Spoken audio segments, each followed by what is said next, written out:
Welcome everyone to our Two Posh podcast, and I'm here with my co-host Marcella. Hello. We're still without Whitley, but we're here with Spider. Oh yeah. This episode today for me is I am so passionate about what we're about to talk about, and I want to be a huge part in helping with this issue. And I know we touched on this very, very little when it first happened, when Bode Miller and Morgan Miller's baby, 18-month-old baby girl drowned about 6 weeks ago. I was very, very affected by it because my son Gino almost drowned, and it was just a thing that just brought back all these memories. And yesterday they were on the Today Show, and Savannah Guthrie did an interview with them, and I encourage everyone to watch that interview. Welcome back, everybody. 7:30 on a Friday morning, the 27th day of July. We welcome Craig Melvin in. And as we said at the top of the show, Savannah, yesterday you were off doing a big interview. Yeah, we sat down with Olympic skier Bode Miller and his wife Morgan, and they are speaking out for the first time since their darling 19-month-old daughter drowned. It happened about 5 weeks ago, and they are speaking out because they have a powerful message for all parents. Yeah, I can attest from firsthand experience now that it's unbelievable quick and it's unbelievable sneaky. You'd think it'd be like some weird circumstance or some strange thing, and it's not. It just happens in the blink of an eye.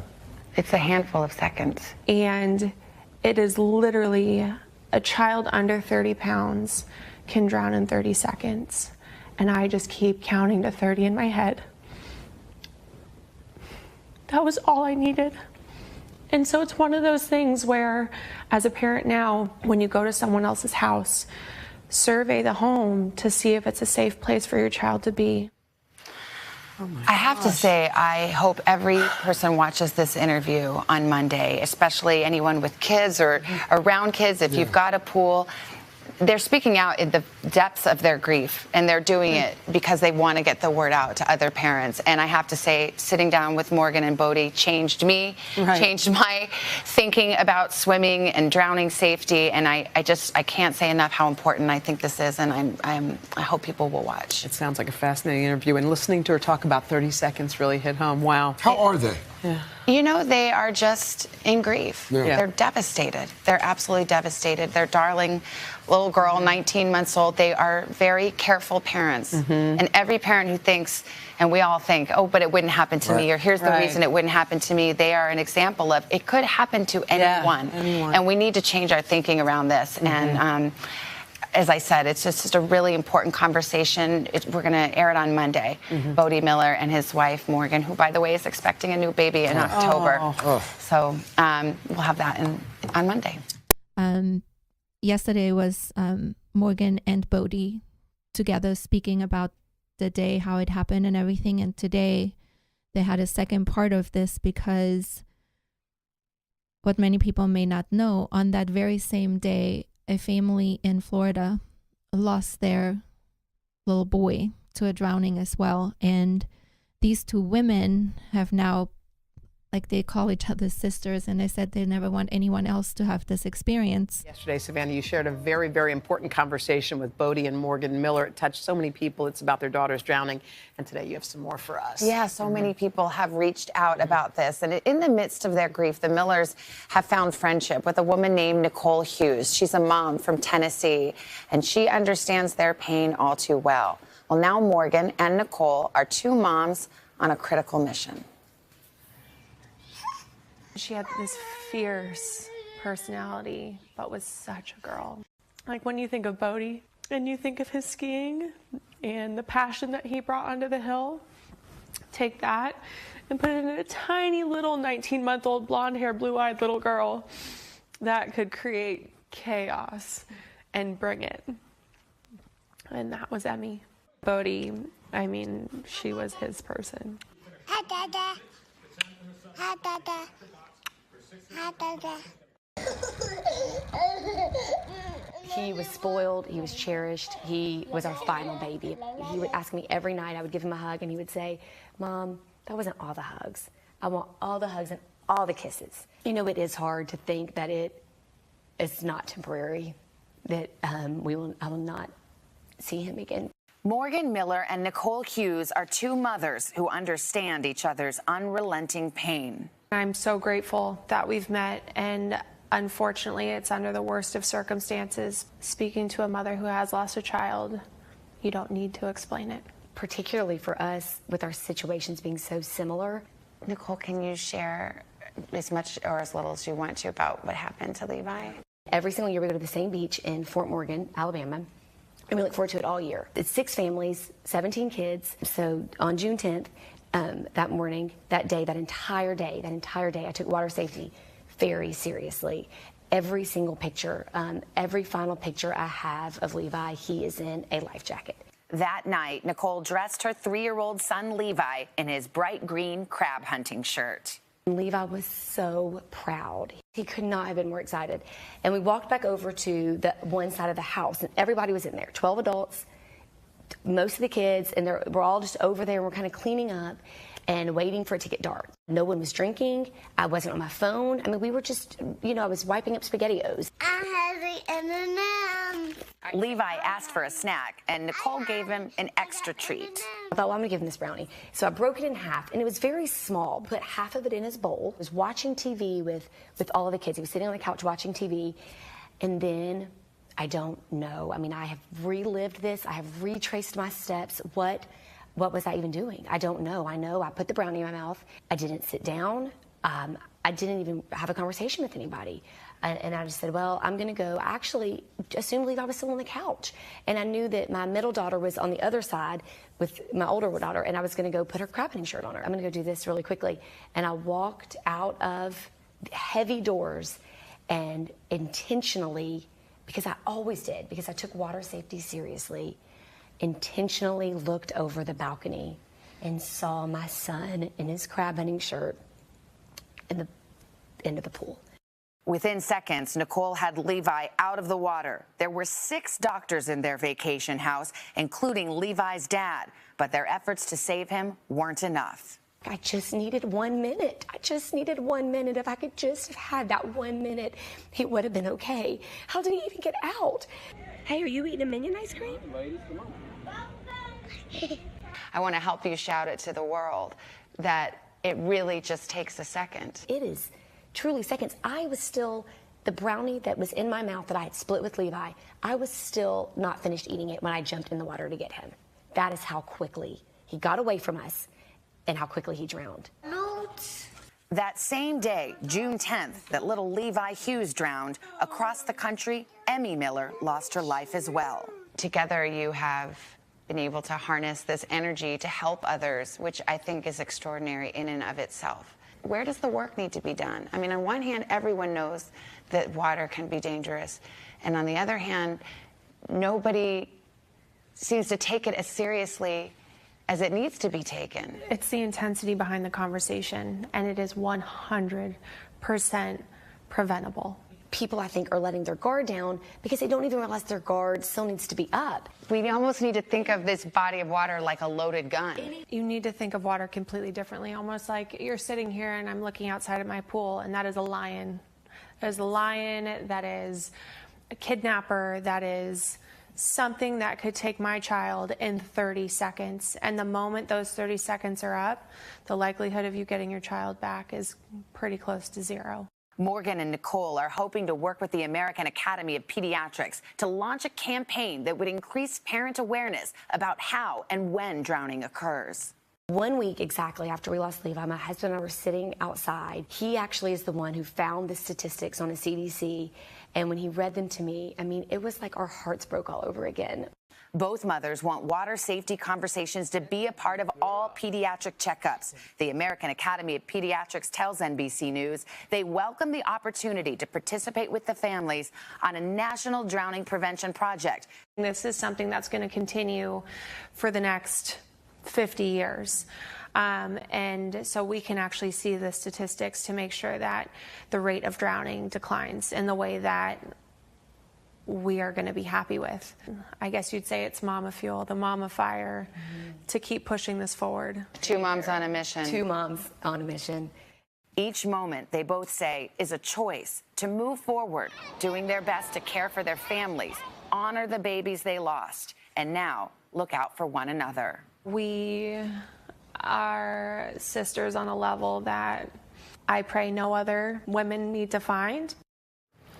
I don't think there was more of a descriptive moment than when she talked about that brownie in her mouth. All of a sudden, you were like, you get it. Like it took that much time. It's so quick. She didn't even have time Yeah. to swallow. And it's just these are some of the most courageous Yes. women, and Bode too, that I have ever met, that they are reaching up and out of their grief. And I've seen a lot of different comments. There are a lot of different ways to protect your child. I mean, some people talk about you can put your little baby, your infant baby, in water survival. And so look into that. You could put a fence up, do that. The point is that there are many, many ways to protect your child from water. I think what I am most struck by is that we all need to change our mindset about it. It's not just when you're swimming. Often it's not. It's when you think that door is closed and you're inside watching TV and it's 6 o'clock at night and you turn around because the phone is ringing and it's that back fast. in that second. And Bode said to me, if you have the mindset that it can't, it can't happen to me, that is the most dangerous mindset you can have. And so I just want to thank them for talking, and they've changed me. I've said it before. Yes. They've really changed my mindset, and I really hope we can spread the word and make this a change moment. Morgan talked about how back in the 80s and 90s, there was the Back to Bed campaign. Yeah. Start putting your baby on your back, those infants, and it cut down. It dramatically reduced SIDS deaths in a matter of years. We can do that. Let's do that.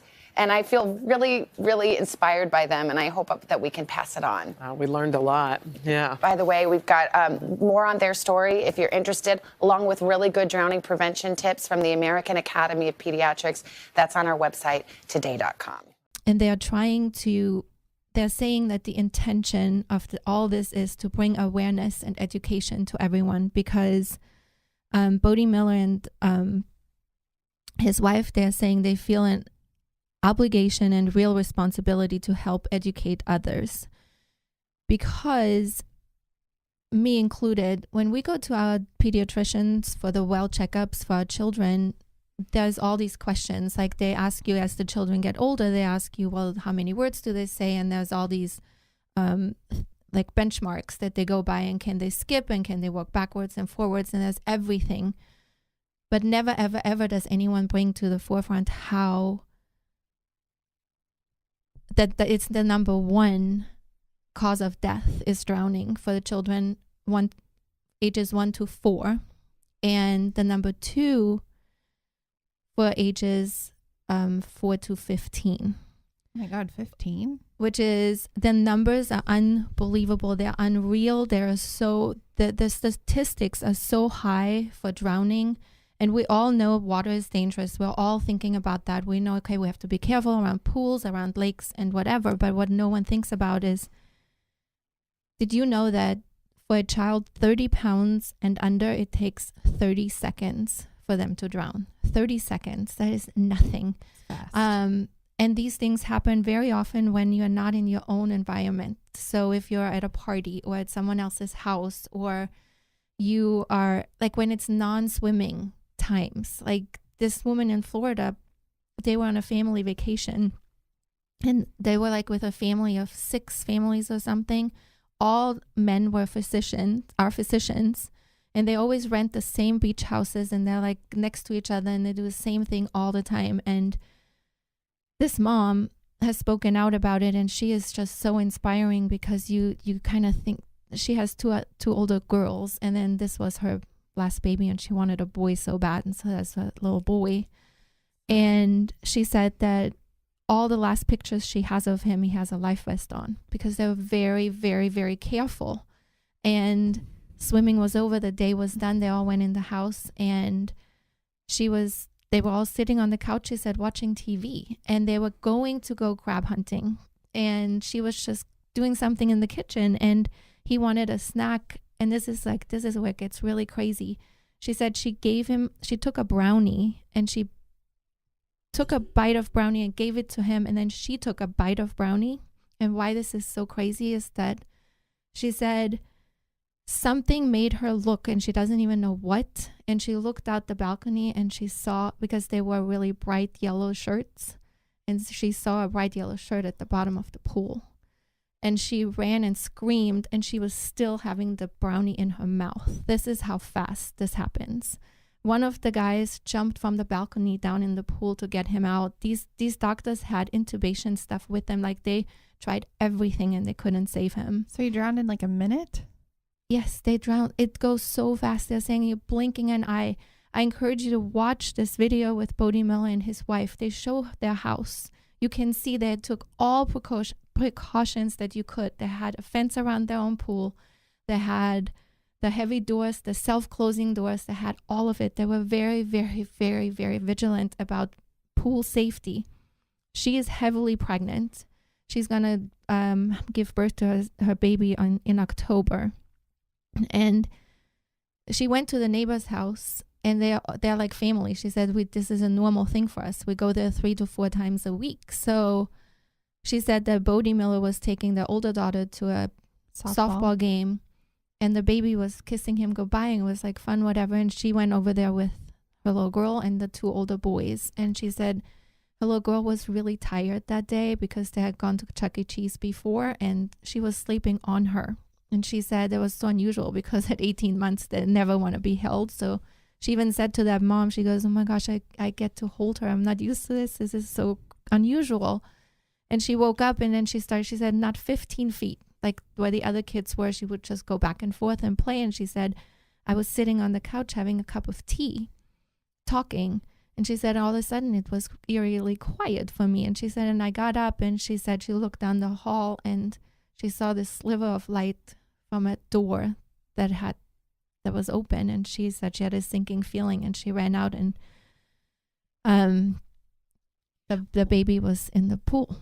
Well, I think it's good for people to hear it because there's so many. I think when we talked about it first, like the really gut-wrenchingly mean comments that people were saying. And even one of my best friends, and I don't know why we were talking about this, but she was like, basically like, oh my gosh, she's a neglectful mother. Like, how could you not know all this stuff? But I think when you hear it like that, it kind of puts it into perspective that these are not neglectful parents, that these are accidents. And I did not know that a baby can drown in 30 seconds. In 30 seconds. And why I wanted to do this podcast is I was really, really touched also by Savannah Guthrie, who did this interview with them, because I felt it's almost like when she spoke about it afterwards, I felt the exact same way. Every single word she said, I was like, my gosh, I feel the same. Like, she said that she's changed forever. When you hear them and when you see them, it changes your life, and that they want to be proactive, and everyone needs to want to help with this to get awareness out to the people, and that everyone will take time to listen to this podcast, to listen to their interviews, both of them. They're very, very, very important to hear. And she said that this is probably one of the most important stories she has ever covered. And she says, take time to hear their important message. I really, truly think and hope that this will save lives. And she said it won't be easy to watch. Their heartbreak is beyond words, but if they are brave enough to say it, we all need to be brave enough to hear it. She said, this conversation has changed me. After she reflected on her interview about how I think we all know that drowning is a concern, but where is the intensity about the conversation? There needs to be more urgency. The other part of this whole thing is that imagine the complex array of emotions that this mom is feeling.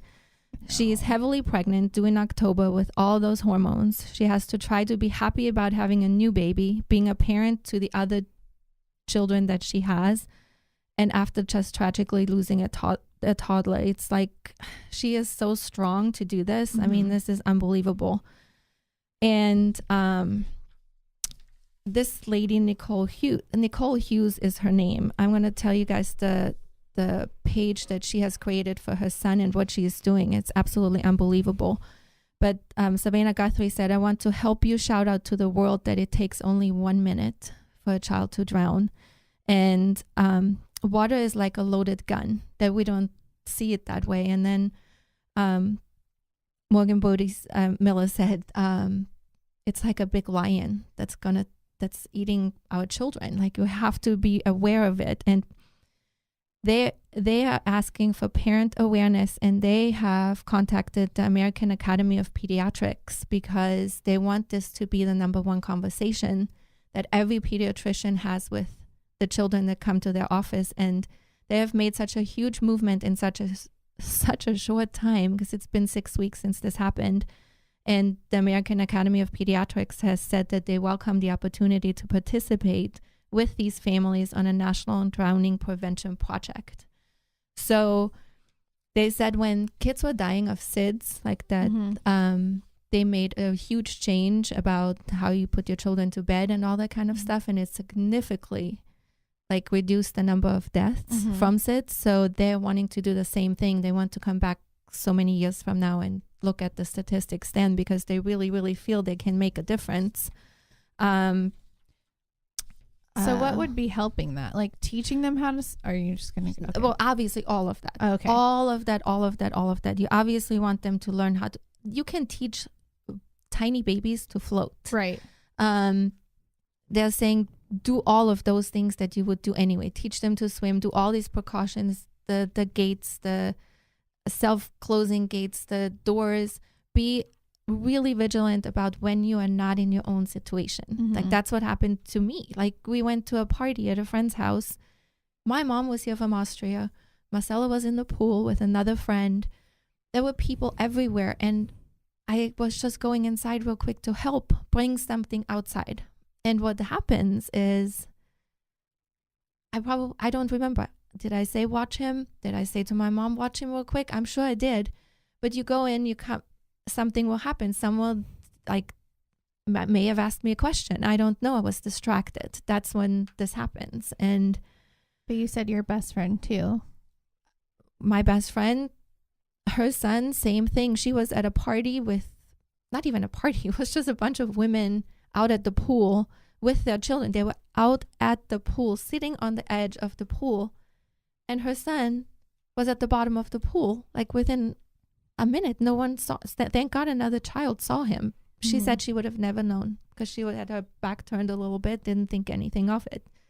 So I wanted to read this real quick. This mom from Florida wanted this to be known, and I think it is so unbelievably important. My toddler drowned this summer, and here's what I want you to know.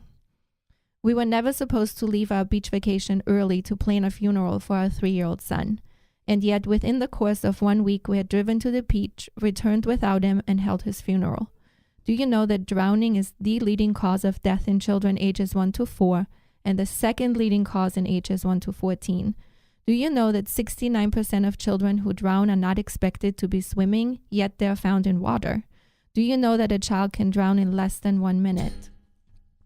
Unfortunately, I know these facts all too well. On June 10th, my 3-year-old son, Levi, drowned while on vacation in Fort Morgan, Alabama. There's a misconception that drowning only happens when you are swimming, but drowning also happens when you're 200 feet away from a pool, upstairs, eating Cheetos, wearing your neon yellow crab hunting shirt, when you leave your mom's side even though you're usually Velcroed to her. Drowning isn't splashing and yelling, it is silent, and it takes seconds. That's another thing. They keep bringing that up over and over and over. No one is yelling, no one's screaming, no one does anything. They just go silently down. Like a baby? You don't hear anything. Anyone really. I had a friend. Anyone really. We had to pull off the bottom of a river, and like we were all floating the river. Yeah. And there was 6 of us, I think. And he was just a little bit behind, and then we were like, where'd he go? And I ran back up, and he was on the bottom. But yeah, no one knew what was going on. Because he didn't make any kind of noise at all. Well, so that misconception is like every movie you see, everything, people are drown, like I'm drowning. Yeah. Right? Or can yell or silent. splash in the water or something. But yeah. Oh wow. And there you go again. This is the awareness. That's why they are speaking out. They're so passionate about it. And that's why I wanted to do this too, because I think the more people hear it, any one person can hear it. I hope that when you hear it and you don't listen or you don't watch, you tell it to someone else. Like hopefully that will make a change. I I've always taken water safety seriously. In each of the pictures I have of my son's final day, he's wearing a life jacket. Flying a kite with his dad, life jacket. Eating M&Ms in a beach chair, life jacket. How could I have known that every parent's worst nightmare would be my reality? It happened so quickly. I don't know how Levi got away from us as we were cleaning up from dinner or what lured him to go outside alone. I was the one who found him face down in the deep end. Just moments before this horrific discovery, I split a brownie with him. I still had the other half of the brownie in my mouth when I jumped into the pool to grab my son. Mere moments, seconds. We had 6 physicians on our trip, including my own husband. If Levi could have been saved by desperation, skill, and love, he would still be here. Yet how did I not fully realize just how quickly a child can drown? They initiated CPR immediately, even intubated him before the ambulance arrived, but Levi could not be saved, even with this immediate response. In the days after we lost Levi, we were forced to stumble forward with our baby boy. I started researching. I was on my 3rd journey of parenting a child in the 1 to 4 age group. Why did I not know that drowning is the leading cause of death?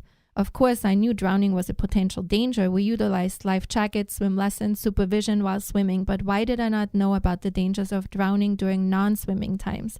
How did I not know it took less than a minute? Why is my mom brain filled with internal debates about screen time, organic fruit, and sunscreen, free of oxybenzones?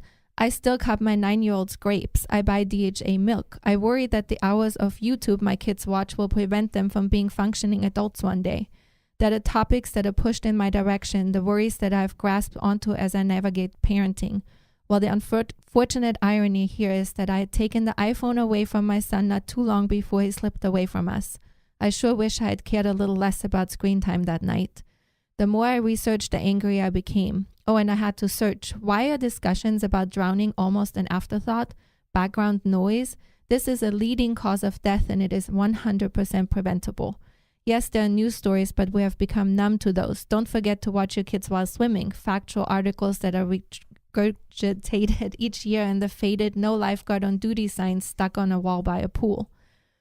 The harsh reality is that Levi's death rests on me. These are the hardest words I will ever have to admit, but the truth is that I failed my son, failed to keep him safe. Yes, this accident happened in moments, but the fact that I have to live with this for the rest of my life is that losing Levi was preventable. I'm not trying to push blame off of my shoulders, but I sure wish I had known these statistics before June 10th. For the last month, I've fueled my grief and anger into action. Based on the research on drowning, I've created a nonprofit called Levi's Legacy. My mission is to eradicate drowning completely. You can read more about my mission and about designated supervision at levislegacy.com. So here I am, a grieving mother facing a future I would have never imagined. Lying in bed and sobbing will not bring him back. I don't want this role of water safety advocate. I want 30 seconds back on June 10th, but I'm determined to share these facts I desperately wish I had known. Levi's message has already spread, but now it's time to take the next step, and it's a big one. This is when they shared it with the Academy of Pediatrics, and then they have agreed to do all this.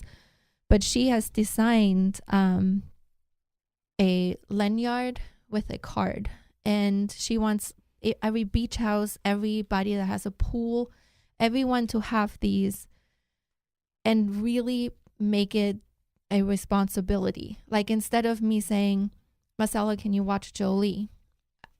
You actually have to wear. I'm giving you the lanyard. Now you cannot leave. You can't get distracted. If there's any reason that you have a phone call to take or whatever, you will take the lanyard and go, this is your responsibility. And it's a really cool thing, I find. I get that at the pool, but you mean like in the house?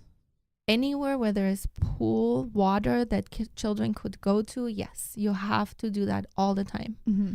Like, for instance, if I am at my friend's house that has a pool, either I wear it, my husband wears it, you wear it. Mm-hmm. Someone has to watch the children every second. Mm-hmm. And I think that is, I mean, it's brilliant. Yeah. You cannot leave them out of your sight. Right. Around pool at all. So,